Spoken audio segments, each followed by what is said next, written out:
นาบาวเพิ่นทางแมนแบ่งให้เพิ่นนี่น้อง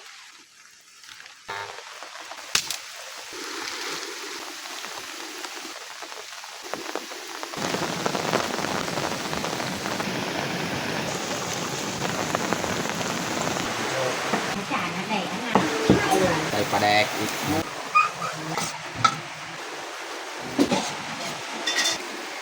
กินแล้วกินก่อนนี้เลย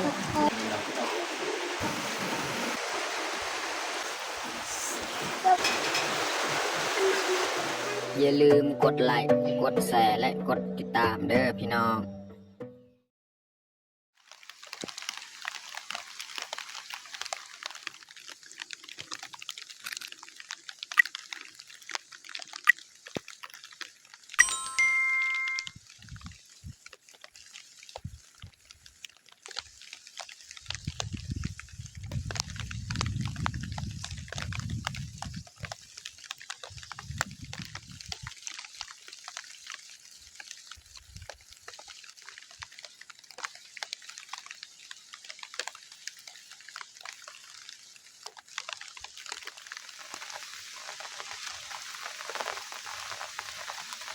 ครับสบายดีแล้วก็สวัสดีเบิร์ดทุกคนยินดีต้อนรับเข้าสู่ซองบาวยืงวันนี้ก็พาเมียเข้าสวนมันเพราะว่าอยู่ให้กับเขาบ่ได้บ่เป็นสิเอาเข้าน้ำแต่เขาจะโจกไว้แหละเพราะว่าฝนนี่บ่หยุดบ่เซาอันนี้ก็หลายมื้อแล้ว3-4 มื้อแหละฝนตกนี่บ่เซาเขาก็บ่เป็นสิไปเอาเข้าให้ของเขาแล้วก็มื้อนี้เขาก็เข้าส่วนมันแล้วก็เฮาสิไปแบ่งมันให้พี่น้องเพราะว่ามีพี่น้องผู้นึงเพิ่นขอซื้อนะเพิ่นขอซื้อนำเฮาก็เลยพาเมียเข้าไปแบ่งไว้หรือว่าไปปักไว้สำใดเฮาสิแบ่งให้เพิ่นเนาะส่วนเพิ่นนี่แม่นย่างไปก่อนแล้วเนาะเพราะว่าเฮานำบ่ทันเพิ่นย่างไปก่อนอยู่เทิงหั่นเนาะแล้วจังน้อยนี่เฮาก็ขึ้นเทิงหั่นแล้วก็สิแบ่งให้เพิ่นเนาะมันของเฮาเพราะว่ามันของเฮากับเมียก็ซ้ำมาเฮาพอกินนี่แหละว่าสิขายลายครอบครัวเอาก็บ่มีน่าจะประมาณ2-3ครอบครัวนี่แหละเฮาก็สามารถแก้ไขได้หรือว่าช่วยให้เขาเจ้าเนาะถ้าว่าหลายคนอีกเขาเจ้าพอมาซื้อก็น่าจะบ่มีแล้วเฮาก็ต้องได้โจกไว้เฮาก็มีหมูมีไก่ช่วงนี้เฮาก็ซื้อหมูไก่เราก็ต้องเอามันนี่แหละมาเลี้ยงหมูเลี้ยงไก่เพราะฉะนั้นเราก็ต้องได้สกัวไว้ให้ครอบครัวเราเองเนาะมันของเราถ้าว่าบนใดเรากะว่าพอกินเราก็ขายให้คนอื่นเนาะเอาเคมาแต่ทุกคนตามเบิ้งจะหน่อยเราซื้อขึ้นอยู่เทิงหันเนาะแล้วก็สีแบงให้เพิ่นนาบาวก็คือพี่น้องเขาเองแหละบ่แม่นผู้อื่นผู้ไกลเพิ่นก็มาขอซื้อเราก็แบ่งช่วยให้เพิ่นเนาะเขามีสำใดเขาก็แบ่งเพิ่นเนาะโอเคมันแต่ทุกคนตามเบิ้งตามชมกับพวกเฮาได้ยาวๆเลยอันนี้ก็แม่นมันอยู่บอนส่วนมักนัดของเฮาเนาะแต่ว่ามันที่เฮาจะแบ่งให้ข้าเจ้ามันอยู่พูนอยู่เทิงนะพี่น้องแล้วก็จังน้อยนี่หลังจากเขาขึ้นไปแบ่งให้ข้าเจ้าอยู่เทิงกันแล้วเขาก็สีมาลกมันแถวนี้แหละนี่แถวนี้แหละเพื่อให้สับปะรดของเฮานี่มันงามเนาะมันบ่ถึกปกคลุมด้วยใบมันต้นเนาะตอนนี้เฮาก็มาฮอดสวนมันเมียกำลังสีทางมันหันบอลสีแบงให้นาบาว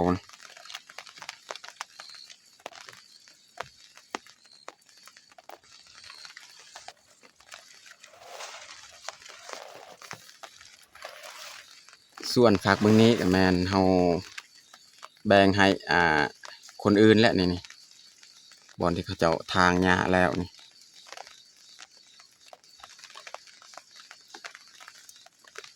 แล้วก็เบื้องที่ยังบ่ทันได้ทางหญ้าหัน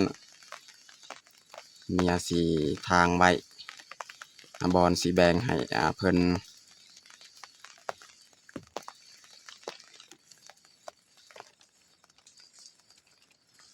นี่เมียจะซัก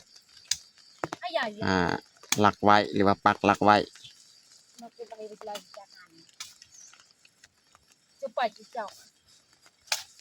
เพื่อเฮาจื้อว่าสำนี้เฮาแบ่งให้เขาให้เพิ่นเนาะเฮาสักหลักไว้เลย ตัดต้นมันและมาปักไว้เลย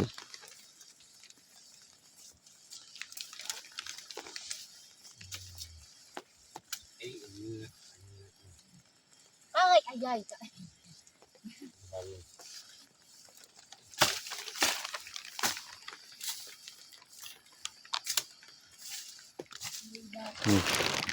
ตอนนี้ก็เรียบร้อยแล้วเขาปักหลักไว้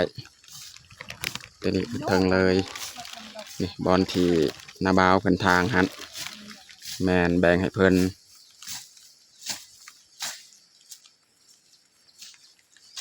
ส่วนซากเบื้องนั้นแมนให้คนอื่นเพราะว่ามื้อนั้นนี่มีครอบครัวหนึ่งมาซื้อเขาก็เลยแบ่งให้เข้าเจ้าทั้งนั้น ตอนนี้ฝนก็หยุดหน่อยนึงนี่เบิ่งบรรยากาศนี่มืดครึมเลยอันนี้หลังจากเขาปักแบ่งให้นาบาวเรียบร้อยเขาก็สีมาลกมันจังนั้น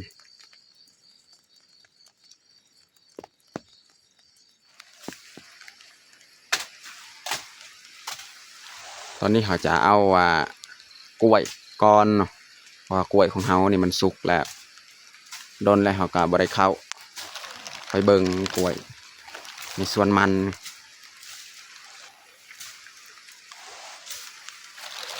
คุณคือตอนนั้นพี่น้อง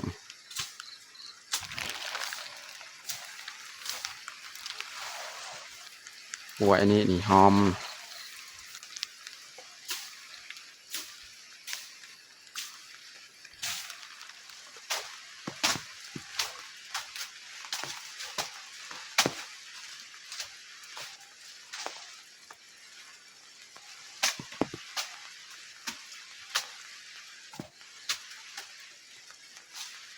นี่แหละ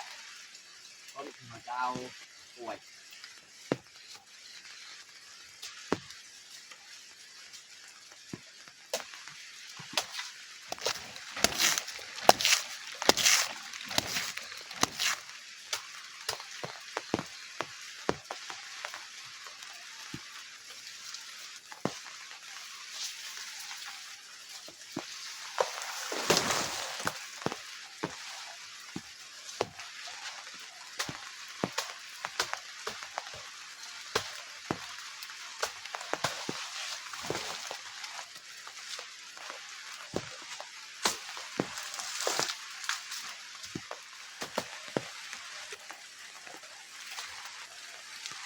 นี่พี่น้อง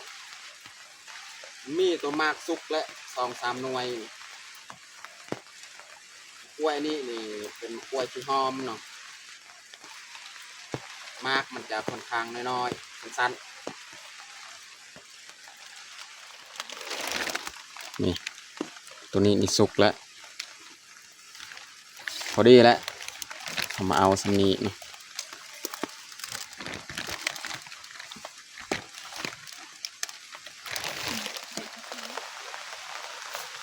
นี่เขาจะงัดเลยใส่กระทะ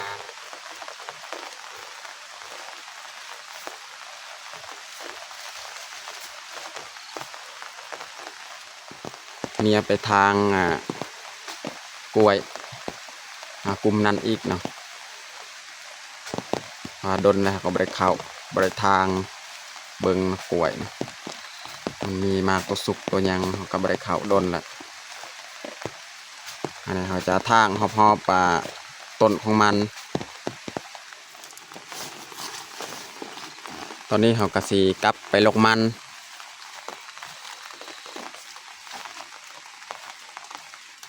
เอามากล้วยก็เรียบร้อย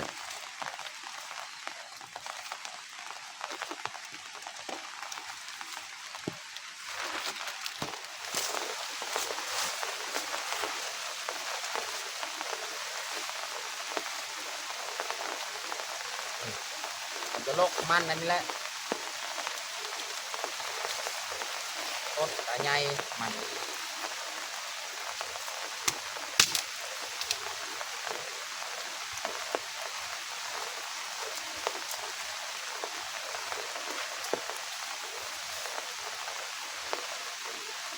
นี่ค่ะ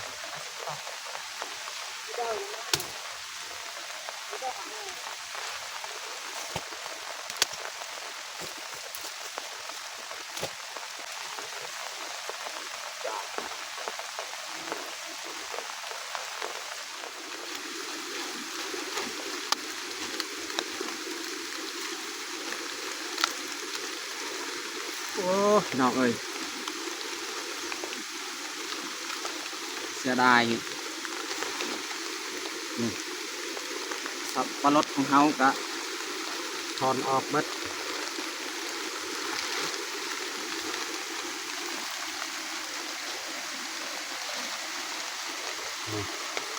ตัวนี้นี่มันคาเลยมันหัก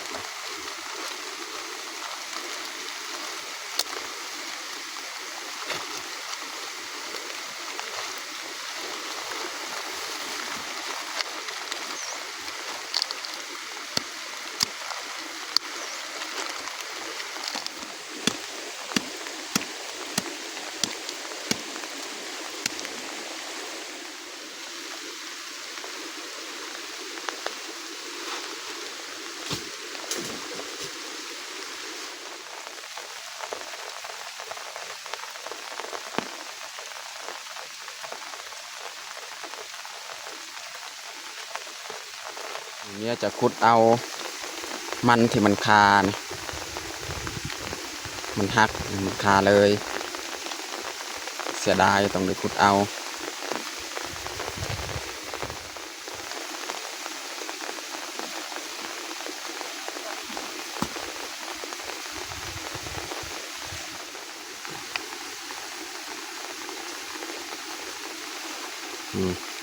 หัวใหญ่ขนาดเลยมัน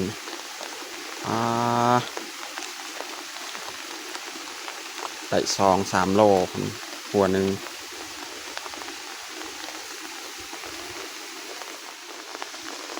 อันนี้เมียจะงัดเลยมันของเฮาจังน้อยเขาก็กลับตัวนี้นี่ไปล้างอยู่น้ำห้วยเลยจังน้อย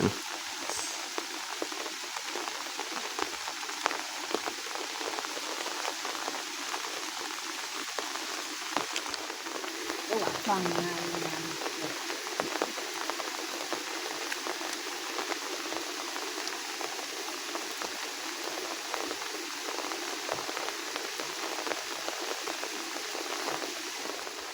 ตอนนี้ก็เรียบร้อยเอาขุดมันเอาสีเตรียมกลับบ้านเลยคนนี่กับดึกมาเซาส่วนกล้วยนี่ก็จะแบกเองกับเมียเจียกับพามันวางแบกอยู่ยากที่ตามทางเจียนี่อันนี้ทางมันมืด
เมียจะเริ่มยัดเลยมันของเฮาเอาหัวใหญ่ๆนี่ ยัดก่อน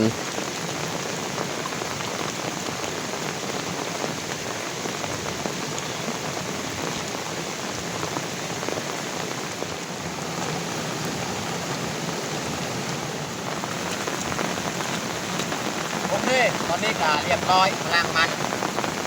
กลับบ้านเลย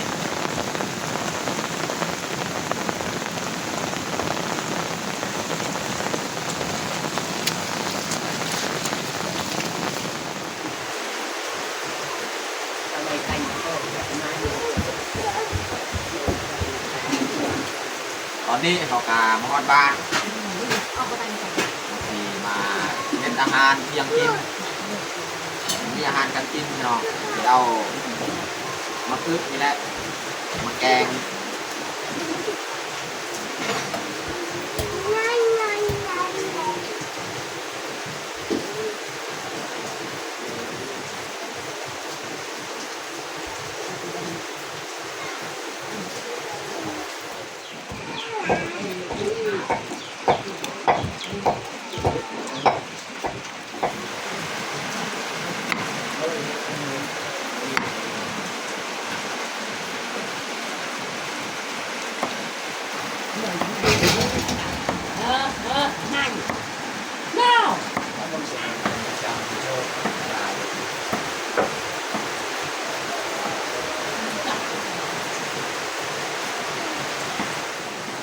ตอนนี้เขากาตัด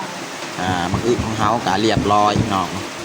ก็คือเขาสีแกงปนใส่ปลานี่สิ้นปลาตากแห้งนี่เลือตอนนึ่งเนาะพี่น้องเนาะสิ้นปลานี่จะเอามาแกงใส่มักอึบุมีอาหารการกินพี่น้องอันนี้แมนมักแคนเขาใส่เนาะใส่กระเทียมขิงมะพริก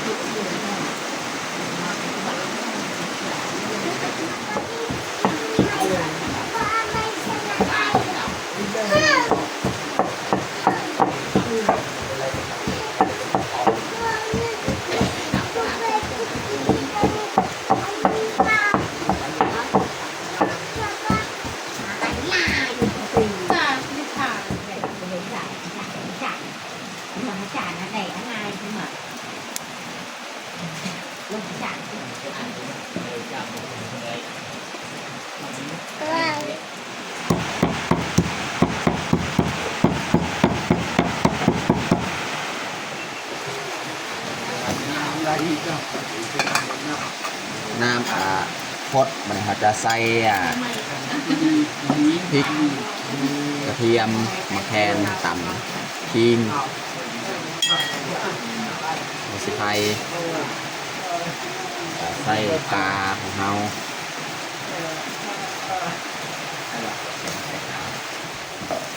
ใส่เป็นนัวเกลือใส่ปลาแดกอีก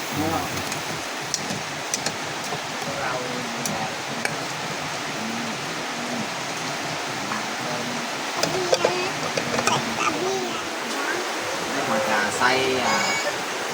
มาเท่า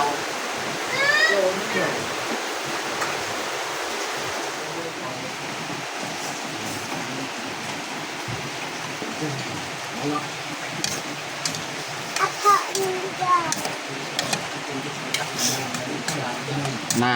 ำสีบกอันจังน้อยจังเติมไม่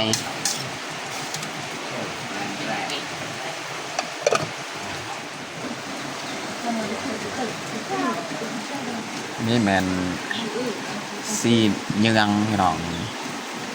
เครื่องในซีเยืองที่พี่น้องแบ่งมาให้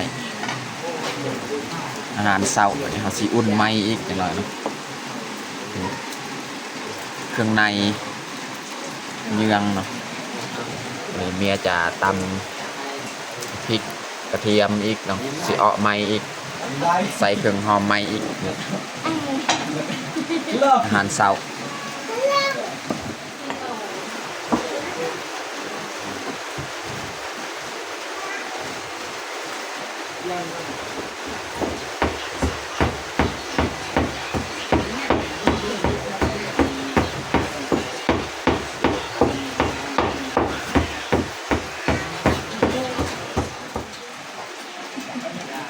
ตูพี่น้องอันนี้เป็นหอมบัวนี่เมียจะปรุงเลยเนาะเครื่องในตัวเยืองนี่ปรุงมักพริก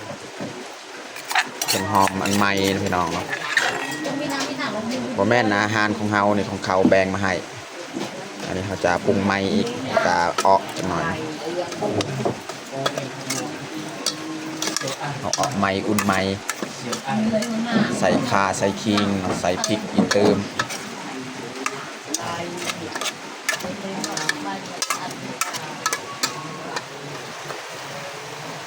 สุดท้ายนี่เราจะใส่หอมบัวกับผักอีตูเนาะสำหรับแกงหอมอึของเรา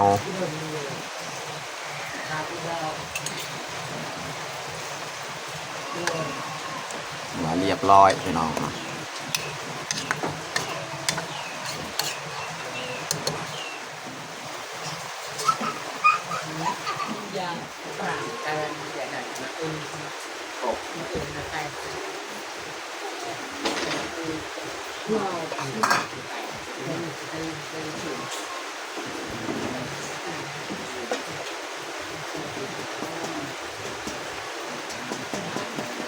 จ้าคุณมิถา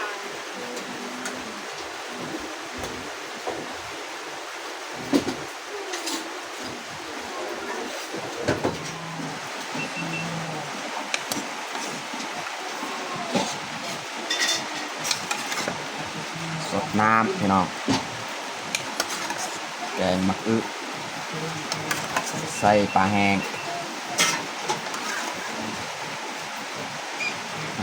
เรียบร้อยพี่น้อง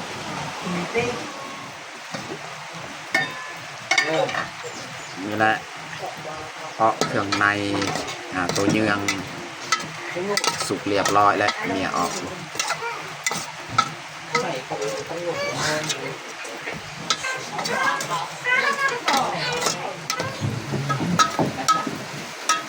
เบาปลาบอดแปลงปลาบอด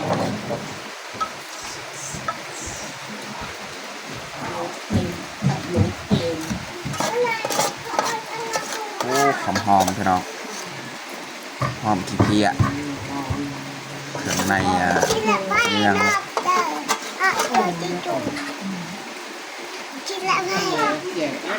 ที่ดักคนลาวอ่ะ ตอนนี้ก็เรียบร้อยเฮาแต่งข้าวของเฮาแกงมักอึใส่ปลาแห้งพี่น้องเนาะแล้วก็เอาเครื่องในเยืองนี่แล้วก็นี่แม่นซุปยอดมันต้นเนาะสำหรับอาหารเที่ยงของเฮากับบัดสมีและพี่น้องตอนนี้ก็เรียบร้อยแต่งข้าวของเฮาแล้วเราจะลงมือกินข้าวเที่ยงเลยเอามาทุกคนมากินข้าวเที่ยงน้ำกันเอาน้องก้อยลุงปังกินข้าวเราแห้งมาลุงป้ามากินข้าวน้ำกัน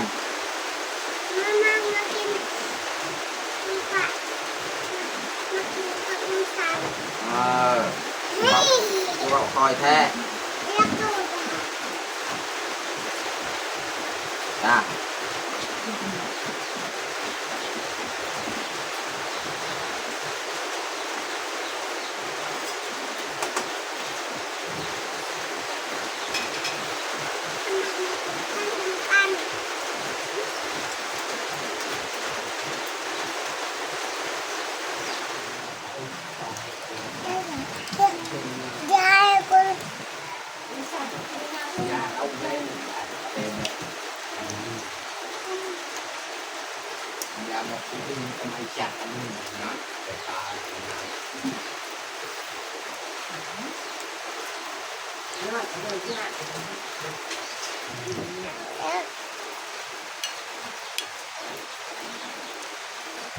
กินละลาย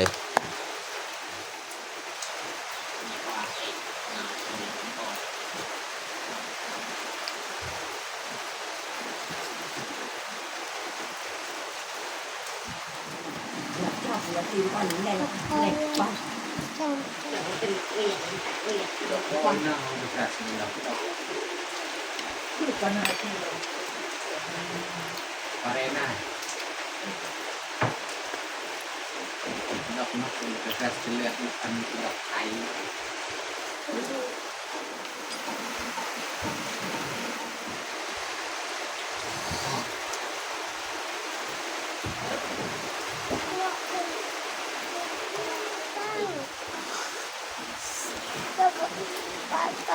ต้องเป็นบ้าน